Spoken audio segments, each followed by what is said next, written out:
Hello, my name is Lori. Welcome to my channel. We are quilters. Welcome to Upskill Monday.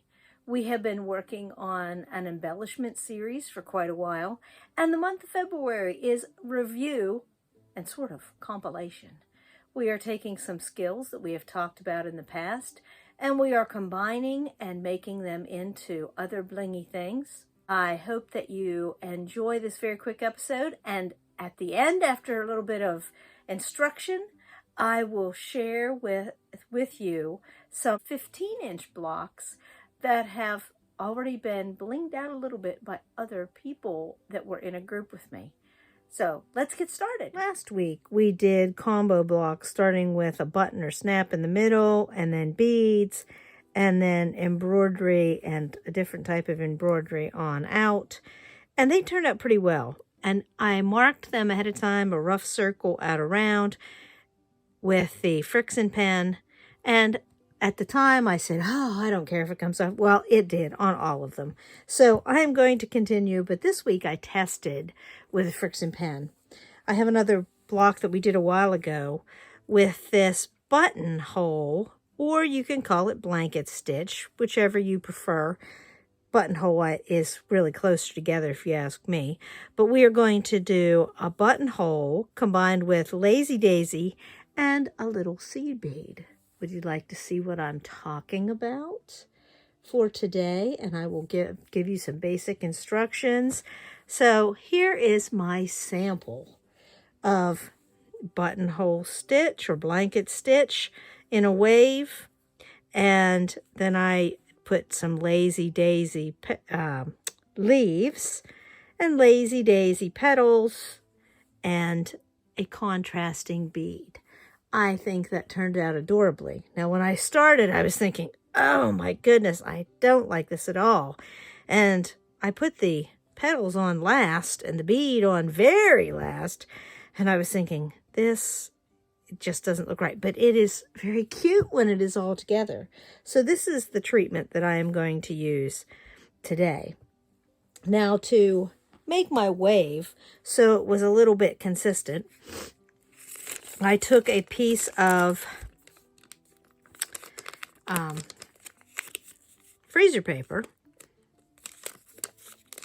and I folded it. And then I made sure one edge was even, because you can see that edge is not. And then I just cut away until I had a little humped up piece. I unfolded it, and there I have the shells. So I can trace along. Now, because I used freezer paper, I can iron this one down.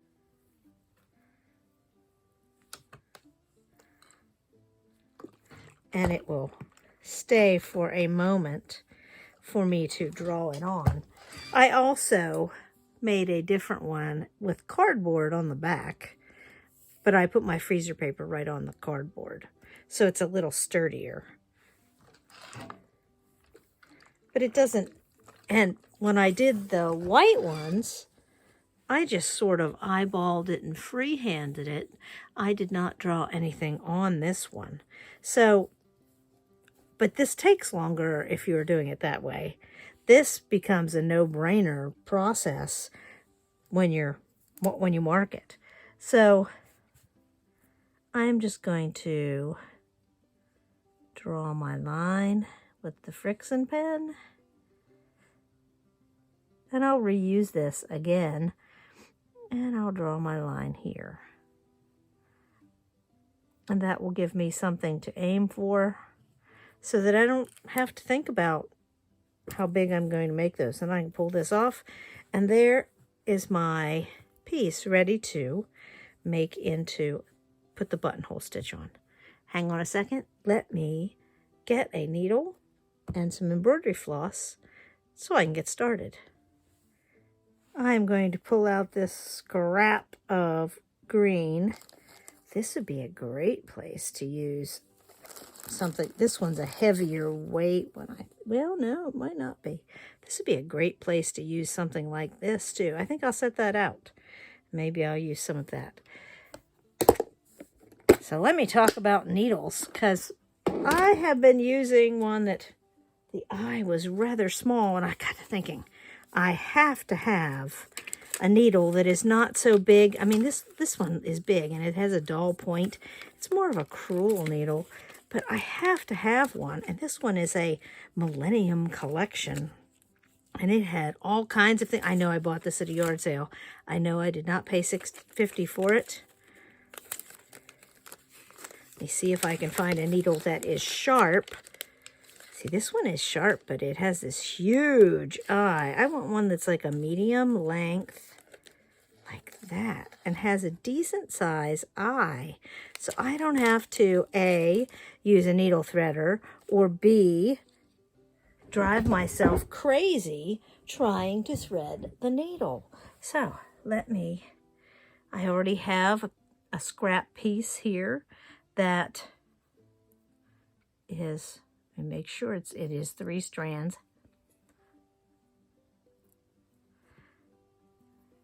And those are my paper scissors and I'm going to use the same technique that I use for other thread. I pull them together, and there we go. Knot at the end. Now, buttonhole stitch. You start on your baseline, and I'm going to start out here. I know that, and then you are working from here. You're moving downward, and you are coming back out in the baseline.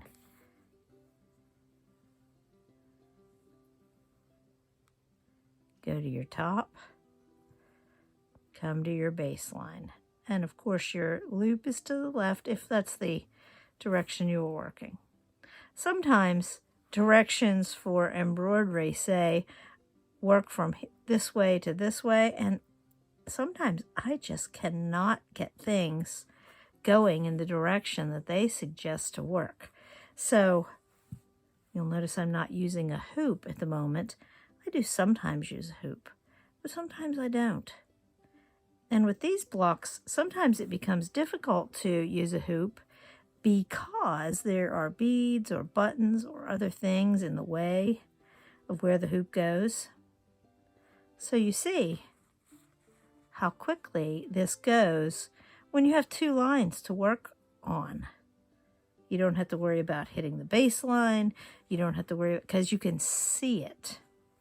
And I know that it came right off on the other side because I tested it in the seam allowance at the edge first, just to make sure, because here it's open and it's not going to be covered up because it's supposed to look like grass.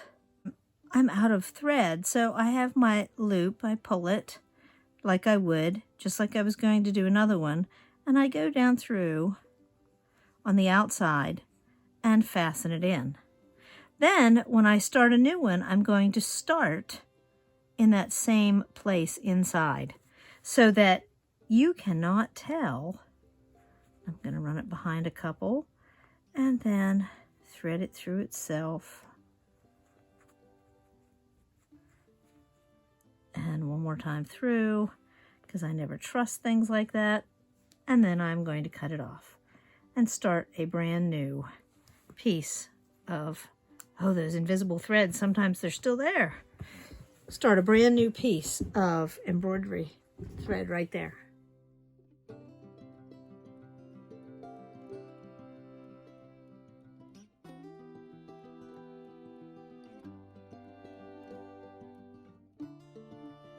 Okay, it is all done now. I am going to, before I put on the flowers and the leaves and the bead, I am going to iron away my marks. Wait for the iron to get hot, and then it will take it away. And that way I don't have to worry about those being there. They are gone. Yay! And now I can put on my flowers. I did yellow here, but I don't think I want yellow on this side. There's like a pinkish red. That would be cute there. I think that is the color I'm going to go with, is the pinkish red. And,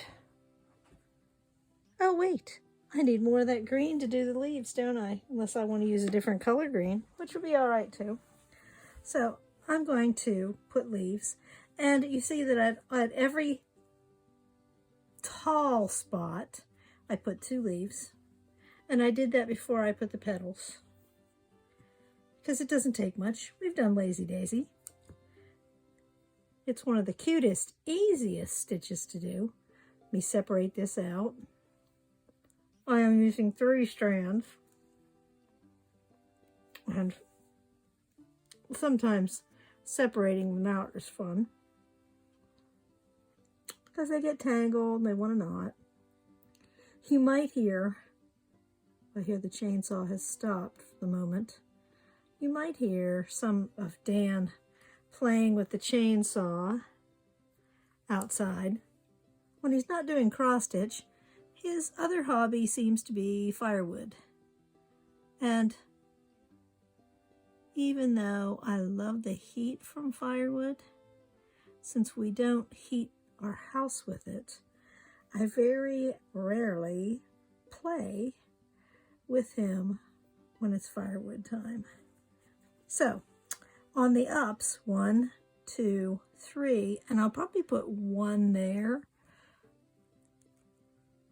but I need to leave enough space for the flower. So you could do the flower petals first. It's really up to you. So I come up, go out where I would want my leaf to be, and I pull my loop and do my tack stitch. And then I am not cutting this off. I am just going to go behind some of the stitches and do another extra loop on itself. And then I'll come back to the front, and leaving space for my flower, I will do my other leaf. And I have trouble making these too tight, too small. So I'm trying to make them a little bigger than I think they should be, because they need to be a little bigger. And I put my tack stitch in, then I go to the back, and I'm going to tie it off this time. In through itself, in around through itself to make a knot, and then I will cut it and start over again. I know this puts some knots on the back, but that's just the way I prefer to. I prefer it to be secure, so I don't have to worry about it coming off at any later time.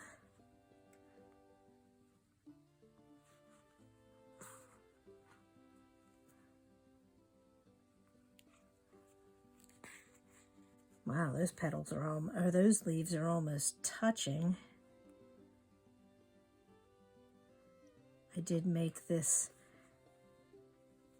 set of hills a little closer together.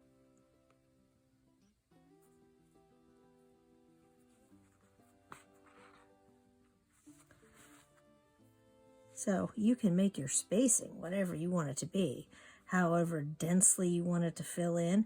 And if you want these to be touching each other, that is a nice look also. So about a quarter of an inch or a little more leaf. And you know, the great thing about having a muslin base on the back, if you are careful enough, you can just knot it off into the muslin base through its own thread. Make sure you're not going through the front if you worry about that. Let me finish up these leaves and I'll be right back. So here it is with the leaves. I think this looks so bizarre, but it does turn out cute. even though this looks bizarre. Now, I only made 3 petals for each, so I'm only making 9 petals. But I want to, since this is scrap, I'm cutting off a good sized piece to do my lazy daisies. And they basically all come down through the same spot underneath where that little tiny seed bead is going to go. So let me separate out the 6 strands. Now remember, if you want this fuller, you can do it with all 6 strands at once, or you can do it with 2. That's the beauty of using embroidery floss. You can do however many strands you want. And when I try the pearl cotton, I won't have that choice because it stays together and is meant to stay together and not to be taken apart like embroidery floss. So I think thickness of or strands of floss used is one of those artistic choices. So I want to get kind of halfway between my 2 leaves. Doesn't have to be perfectly between. And it doesn't have to perfectly come in and out of the same hole. Helps if I catch that loop so I have a lazy daisy petal. And I did the first one at about a 45-degree angle. And then I do the middle one at about a 90-degree angle. You know, straight up and down. And then the last one I do at 45 going the other direction.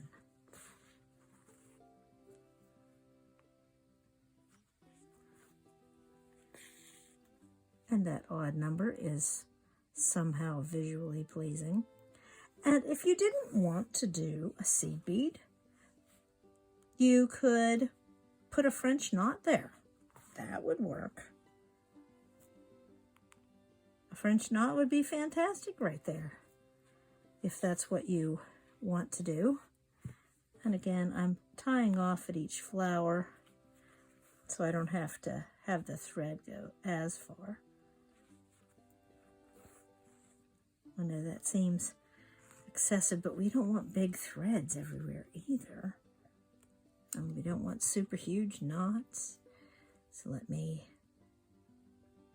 I probably should tie on that same way, but I'm not entering any embroidery shows. I'm doing this for fun, and that's the way I was taught how to do it.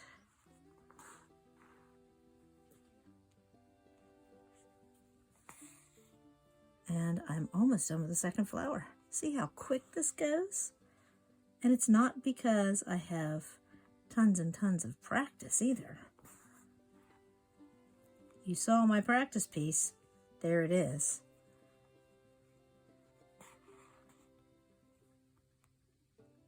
That's the great thing about this. If you have just a few minutes to sit down, and I have found over time that when I am finished, if I lay out the next thing, I'm more likely to pick it up and do it if I have it sitting there ready to go. It's sort of like on the quilt machine. If I have something on it ready to go, I'm more likely to go, oh, maybe I should quilt for a little bit. You know, if you have it ready to get the next step ready and prepared and waiting for you, you're more likely to participate.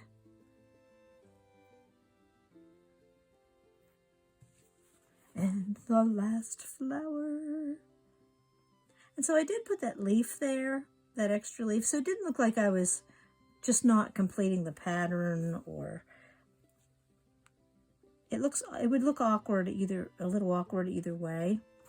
But I'd rather have it look like I'm completing the pattern than just let a big gaping hole there. And I know that part of that, it might get taken up by seam allowance, or part of it.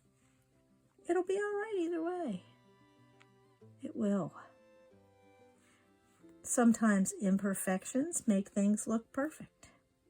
I think that's what Amy says on Big Bang on their wedding day. And Sheldon is saying, I can't get my tie straight. And she's saying, sometimes the imperfections make things perfect.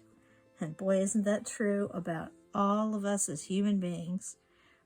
Our imperfections make us perfect to be who we are. So let me tie this off and I'll get us some beads. Ouch. Yes, I just stabbed myself with a needle. Another one of those times when I say, thank goodness I have a tetanus shot. There it is with just the flowers. You could stop right here and that would be cute. But, you know, more is more. So let me go get some beads. So I have 4 of these boxes. And you remember I showed you the beads on another day? And they were not sorted. Oh, there's a red one in there. Oh. Well, I sorted out. And every once in a while there's one that doesn't belong, but I sorted out most of them. I think that pink. Ooh, that's too monotone. That would fit perfectly, but it doesn't contrast. So I'm going to go with this bright pink, and I am using a thread that matches my bead because that way if I get out from under the bead in any way, it will not matter. And I'm using a beading needle, and it's just called a beading needle. I don't even know what size it is. It's nice and thin. They come in certain gauges, and I just bought a tube of them that it said suitable for even the smallest seed beads. Okay, I was happy with that. So 3 little beads. I'm not dumping this bag out. I am going to, first of all, come up through where I want my bead to be placed. And then I'm going to dig in the bag. And I learned on the other side, if I just take there, I snagged one. And, see, I almost tipped it over.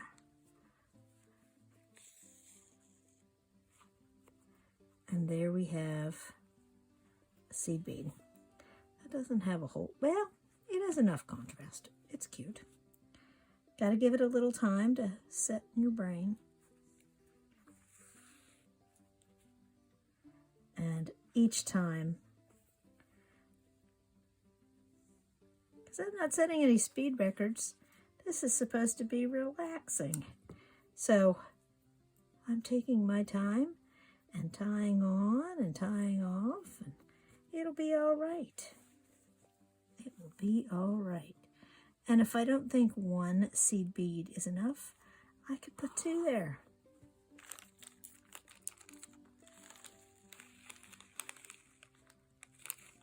And I just poke that needle. It's so thin. I just poke it down in there, and it has a seed bead on it.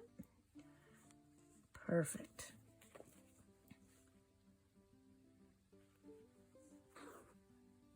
Oh, good I did. I got a hold of my own knot.